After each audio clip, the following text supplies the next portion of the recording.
Good evening. আজকে আমরা পড়ব properties of demand function. Demand function কি? ডিমান্ড ফাংশন আমরা খুব সিম্পলভাবে বলতে পারি, ডিমান্ড ফাংশন হচ্ছে একটা ফাংশন যেটা একটা প্রোডাক্ট বা একটা গুড বা একটা ইউনিট এর কতটা ডিম্যান্ড হবে সেটা কোন কোন ফ্যাক্টরের উপর ডিপেন্ড করছে সেই দুটো বিষয়ের মধ্যে রিলেশনশিপকে এস্টাবলিশ করে। অর্থাৎ ধরো একটা কমোডিটি আছে এক্স, সেই কমোডিটিটার ডিম্যান্ড কতটা হবে, ডিম্যান্ড অফ এক্স কত হবে, সেটা কোন কোন ফাংশনের উপর বা কোন কোন ফ্যাক্টরের উপর ডিপেন্ড করছে। সেটা এক্সের দামের উপর ডিপেন্ড করছে, এক্সের যে রিলেটেড কমোডিটি মানে এক্সের সাবস্টিটিউট গুড বা এক্সের কমপ্লিমেন্টারি গুড তার উপর ডিপেন্ড করছে, টেস্টের উপর ডিপেন্ড করছে কনজিউমারের, রাইট। সিমিলার ওয়েতে এফ অ্যান্ড সি প্রবাবলি হচ্ছে okay, F and C you can say সিটা হচ্ছে ইনকাম, কনজিউমারের ইনকামের উপর ডিপেন্ড করছে, রাইট। এফটা হচ্ছে কনজিউমারের ফেভারেবল প্রেফারেন্সের উপর ডিপেন্ড করছে। তো এক্সের ডিম্যান্ড কতটা হবে সেটা কিসের কিসের ফাংশন, সেটা এফটা কি function, function of what, function of এক্সের প্রাইস, রিলেটেড কমোডিটির price, taste, favourable preference and income of the consumer. Okay, so ধরো একটা ডিম্যান্ড ফাংশন এইভাবে দেওয়া আছে, কিভাবে, যে x1 বলতে এখানে ডিম্যান্ড অফ এক্সকে বোঝানো হচ্ছে, x1 বলতে এখানে কি বোঝানো হচ্ছে, যে x1 এর demand. So demand of x1 কত, সেটা কিসের কিসের ফাংশন, সেটা এখানে ফাংশন অফ, সেটা হচ্ছে p1 অর্থাৎ প্রাইস অফ x1, p1টা হচ্ছে প্রাইস অফ x1, p2 অর্থাৎ price of related commodity, and M হচ্ছে ইনকাম অফ দ্য কনজিউমার। তো x1 এর যে ডিম্যান্ড অফ x1 সেটা কিসের ফাংশন, সেটা p1, p2 আর m এর ফাংশন। p1 হচ্ছে price of the commodity, p2 হচ্ছে price of related commodity, m হচ্ছে ইনকাম। এবং সেইটাকেই আর কি এখানে ঘুরিয়ে এফ অফ অর্থাৎ ফাংশন অফ না লিখে x1 অফ দিয়ে লিখেছে, সেম জিনিস। আর এখানেও ডিম্যান্ড অফ x1 না লিখে x1 লিখেছে, কিন্তু মিনিংটা কিন্তু ডিম্যান্ড অফ x1ই। ওকে, তো আশা করি বোঝা গেল। এইবার ডিম্যান্ড ফাংশন বলতে আমরা আজকে কি পড়বো, প্রপার্টিজ অফ ডিম্যান্ড ফাংশন, যে ডিম্যান্ড ফাংশনের কী কী প্রপার্টি আছে। তো ডিম্যান্ড ফাংশন কোনটা, এইটা হচ্ছে কিন্তু সেই ডিম্যান্ড ফাংশন। এই ডিম্যান্ড ফাংশনটার প্রপার্টি বা ক্যারেক্টারিস্টিক্স আজকে আমরা পড়ব। সো ধরে নিলাম যে একটা কনজিউমার দুটো গুড কনজিউম করছে, একটা কনজিউমার কটা গুড কনজিউম করছে, দুটো গুড, রাইট। এবং সেই দুটো গুডের প্রাইস কি, সেই দুটো গুডের প্রাইস হচ্ছে, একটা গুডের প্রাইস p1, একটা গুডের প্রাইস হচ্ছে p2। ওকে, এবং ডিম্যান্ড ফাংশনের প্রথম যে প্রপার্টি সেটা হচ্ছে ডিম্যান্ড ফাংশন হোমোজিনিয়াস হয়, হোমোজিনিয়াস অফ ডিগ্রি 0। কিভাবে, এটার মানে হচ্ছে যে ধরো এই হচ্ছে ডিম্যান্ড ফাংশন যেটা আমরা অলরেডি পেয়েছিলাম, x1 is a function of, function অফটাকে আমরা এফ অফ না লিখে x1 অফ দিয়েই লিখছি, p1 অর্থাৎ ফার্স্ট কমোডিটির প্রাইস, p2 সেকেন্ড কমোডিটির প্রাইস, এবং এম হচ্ছে কনজিউমারের ইনকামের অ্যামাউন্ট। ওকে, তো demand function homogeneous of degree 0 হয় মানে কি, আমি যদি প্রাইসকে ল্যামডা দিয়ে গুণ করি, ল্যামডা টাইমস গুণ করি, বা অন্য কোনো কনস্ট্যান্ট দিয়ে গুণ করি, 2 গুণ করি বা 5 গুণ করি, বা ল্যামডা দিয়ে গুণ করি, p2টাকেও যদি আমি ল্যামডা দিয়ে গুণ করি এবং ইনকামটাকেও ল্যামডা দিয়ে গুণ করি, প্রত্যেকটাকে যদি ল্যামডা দিয়ে গুণ করি এবং এই ল্যামডাটাকে যদি বাইরে বের করে আনা হয়, ল্যামডার পাওয়ার হবে 0। ওকে, সো দিস ইজ, এবং ল্যামডা টু দি পাওয়ার 0 কি হয়ে যায়, 1। তো আলটিমেটলি ডিম্যান্ড ফাংশন যেটা ছিল শুরুতে, অর্থাৎ x1 is a function of p1, p2, m, সেটাই থাকছে। এটার মানেই হচ্ছে demand function is homogeneous of degree 0। Homogeneous বিষয়টা কি, হোমোজিনিটি কি, এটা নিয়ে আমরা আরও ডিটেলে পরে আলোচনা করব। এখন আপাতত তোমরা এই পয়েন্টটা এইটুকুই বোঝো যে demand function homogeneous of degree 0 কখন হবে, যখন আমরা price of first commodity, price of second commodity এবং কনজিউমারের ইনকামকে ল্যামডা দিয়ে গুণ করলে সেই ল্যামডা আলটিমেটলি বাইরে নিয়ে আসলে ল্যামডার পাওয়ার 0 হয়ে যাবে।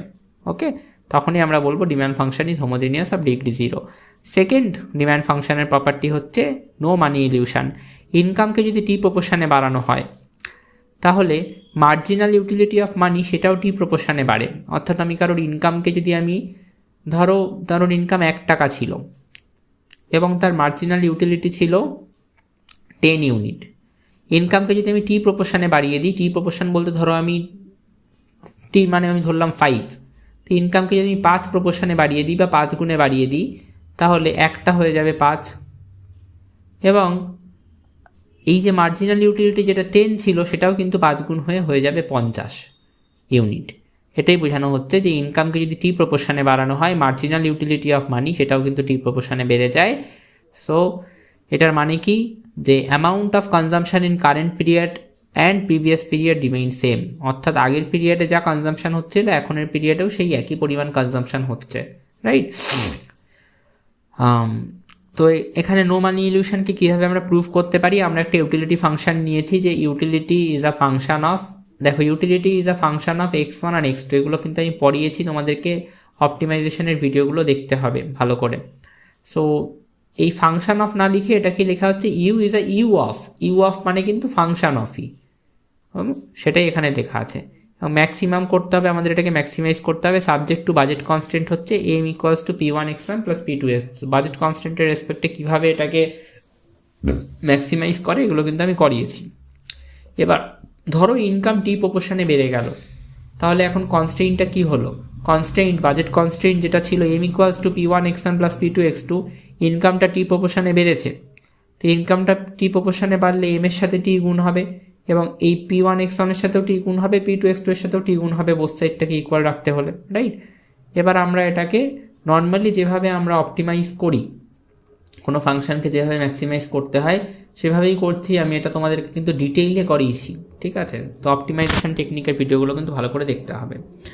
তো ফার্স্টে আমরা ওটাকে x1 এর রেসপেক্টে ডেরিভেটিভ করবো, তাহলে এই ইউটাকে x1 এর রেসপেক্টে ডেরিভেটিভ করলে কি হয়ে যাবে, ছিল কি ভালো করে বোঝো, ছিল হচ্ছে ইউ x1 x2, তাকে কিসের রেসপেক্টে ডেরিভেটিভ করা হচ্ছে, x1 এর রেসপেক্টে, তাহলে এটাই হবে del u x1 x2 by del x1। তো সেটাই লিখেছি, খালি ইউ অফ x1 x2টাকে আর লেখা হয়নি, কারণ বারবার ওটা লিখতে অতিরিক্ত জায়গা লাগে, তো ওইটা না লিখে খালি ইউ দিয়েই লেখা হচ্ছে। এবং এখানে x1 এর রেসপেক্টে ডেরিভেটিভ হচ্ছে, এই পার্টে x1 নেই, এই পার্টেও নেই, তো এগুলো ডেরিভেটিভ হবে না, খালি এই ল্যামডা টি p1 x1 এর সাথে গুণ হয়ে যে পার্টটা পড়ে থাকছে ল্যামডা p1 x1 মাইনাস টিও আছে একটা, এই পার্টটার খালি ডেরিভেটিভ হবে x1 এর রেসপেক্টে। এই পার্টটার যদি আমি x1 এর রেসপেক্টে ডেরিভেটিভ করি তাহলে এই টি ল্যামডা আর p1 এগুলো কনস্ট্যান্ট হিসেবে বাইরে বেরিয়ে যাবে, খালি x1 এর ডেরিভেটিভটা হবে x1 এর রেসপেক্টে, x1 এর ডেরিভেটিভ x1 এর রেসপেক্টে করলে 1 হয়, তাহলে পড়ে থাকে টি ল্যামডা p1, সেই হচ্ছে টি ল্যামডা p1, যেটা এখানে রেখে দেওয়া হলো মাইনাস টি ল্যামডা p1। আশা করি বোঝা গেল। এইবারে ডেল ইউ ডেল x1টা কি, এটা হচ্ছে x1 এর কনজাম্পশন 1 ইউনিট চেঞ্জ হলে ইউটিলিটি কতটা চেঞ্জ হচ্ছে, এবং এটাকে আমরা বলে থাকি মার্জিনাল ইউটিলিটি। x1 এর কনজাম্পশন 1 ইউনিট চেঞ্জ হলে ইউটিলিটি কতটা চেঞ্জ হচ্ছে এটাকে বলা হয় marginal utility of x1, right. তো দেখো সেটাই লেখা হচ্ছে, ডেল ইউ ডেল x1 এর জায়গায় লেখা হচ্ছে মার্জিনাল ইউটিলিটি অফ x1, এবং ফার্স্ট অর্ডার কন্ডিশনে এটাকে আমরা 0 ইকুয়াল টু 0 সেট করেছিলাম, তো এই পুরোটা ইকুয়ালস টু 0 বেরোলো, এবং এই মাইনাস ল্যামডা টিপি1টাকে বাদিক থেকে ডান দিকে পাঠিয়ে দেওয়া, এটা হয়ে গেল প্লাস ল্যামডা টিপি1। সিমিলার ওয়েতে x2 এর রেসপেক্টেও পুরো ফাংশনটাকে অপটিমাইজ করলাম এবং এখান থেকে মার্জিনাল ইউটিলিটি অফ x2 বের করলাম ল্যামডা টিপি2 হলো। সো এবং m এর রেসপেক্টে ডেরিভেটিভ করলাম পুরোটাকে, সেখান থেকে আমরা পেলাম del you del M minus lambda T equals to 0। এই ডেল ইউ ডেল এমটা কি, 1 ইউনিট ইনকাম চেঞ্জ হলে ইউটিলিটি কতটা চেঞ্জ হয়, এটাকে আরও সহজভাবে বললে বলা হয় marginal utility of money income. 1 unit income change হলে মার্জিনাল ইউটিলিটি কতটা চেঞ্জ হয় এটাকে বলা হয় marginal utility of money income. সেটা কত বেরোলো, ল্যামডা টিটাকে ডান দিকে পাঠিয়ে দিলে সেটা বেরোলো টি ল্যামডা। তো ইনকাম ভালো করে লক্ষ্য করো, ইনকাম যেই চেঞ্জ হলো টি প্রপোর্শনে, মার্জিনাল ইউটিলিটি অফ মানি সেটাও কিন্তু টি প্রপোর্শনে চেঞ্জ হলো। কেন, ইনকামটাকে টি প্রপোর্শনে কোথায় বাড়িয়েছিলাম, যখন বাজেট কনস্ট্যান্টটা নিয়েছিলাম তখনই এম এর সাথে অর্থাৎ ইনকামের সাথে টি গুণ করে দিয়েছিলাম, দিয়ে পুরোটাকে অপটিমাইজ করে যেই আমি ডেল ইউ ডেল এম এই ডেল জেড ডেল এমটা বের করলাম, সেখান থেকে ইকুয়ালস টু 0 সেট করে আমি যেই বের করলাম ডেল ইউ ডেল এম, কী বেরোলো টি ল্যামডা, রাইট। তো এইটা কি marginal utility of money income, তো marginal utility of money income কত বেরোচ্ছে, তাহলে টি প্রপোর্শনে কিন্তু বেড়ে যাচ্ছে। তাহলে ইনকামকে যেই আমি টি দিয়ে গুণ করলাম বা টি প্রপোর্শনে বার করলাম, মার্জিনাল ইউটিলিটি অফ মানিও কিন্তু টি প্রপোর্শনেই বেড়ে গেল। মার্জিনাল ইউটিলিটি অফ মানি আগে কত ছিল, অনেকের মনে একটা প্রশ্ন থাকবে, আগে ল্যামডা ছিল। তুমি যদি নর্মালি এই টি গুণ না করো, টি গুণ না করে যদি তুমি এই ফাংশনটাকে অপটিমাইজ করো, এই যে ফাংশনটা আছে এখানে আমি টি গুণ করে তারপরে অপটিমাইজেশনটা করলাম, ম্যাক্সিমাইজেশন যেটা করার ছিল টি গুণ করার পর করলাম। আমি যদি টি গুণ না করেই অপটিমাইজেশনটা করি তাহলে তুমি করেও দেখতে পারো মার্জিনাল ইউটিলিটি অফ মানি অর্থাৎ ডেল ইউ ডেল এম সেটার ভ্যালু বেরোবে টি, এই ল্যামডা, সেটার ভ্যালু বেরোবে ল্যামডা। কিন্তু এখন যে আমি টি গুণ করে অর্থাৎ ইনকামের সাথে টি প্রপোর্শনে ইনকামটাকে বাড়িয়ে মার্জিনাল ইউটিলিটি অফ মানি বের করছি বা ইনকাম বের করছি, তখন কিন্তু টি ল্যামডা আসছে, অর্থাৎ ওই ল্যামডার সাথে টি গুণ হয়ে গেছে। তার মানে মার্জিনাল ইউটিলিটি অফ মানিটাও কিন্তু টি প্রপোর্শন বেড়ে গেছে, শুধুমাত্র ইনকামটাকে টি প্রপোর্শনে বাড়ানোয়। আর থার্ড প্রপার্টি কি আছে ডিমান্ড ফাংশনে, no change even after monotonic transformation. অর্থাৎ ইউটিলিটিটা তো আমরা জানি x1 x2 এর ফাংশন, তো আমি ধরে নিলাম যে এই ইউটিলিটিটা আবার ভি এর function, V is V of U, V of U মানে হচ্ছে V is a function of U, এবং এই ইউটা আবার অটোমেটিক্যালি x1 x2 এর ফাংশন। সো ইউ এর জায়গায় বসিয়ে দেওয়া হলো ইউ অফ x1 x2, তাহলে V is equal to function of, এই ভিটা মানে ultimately function of utility of x1 x2।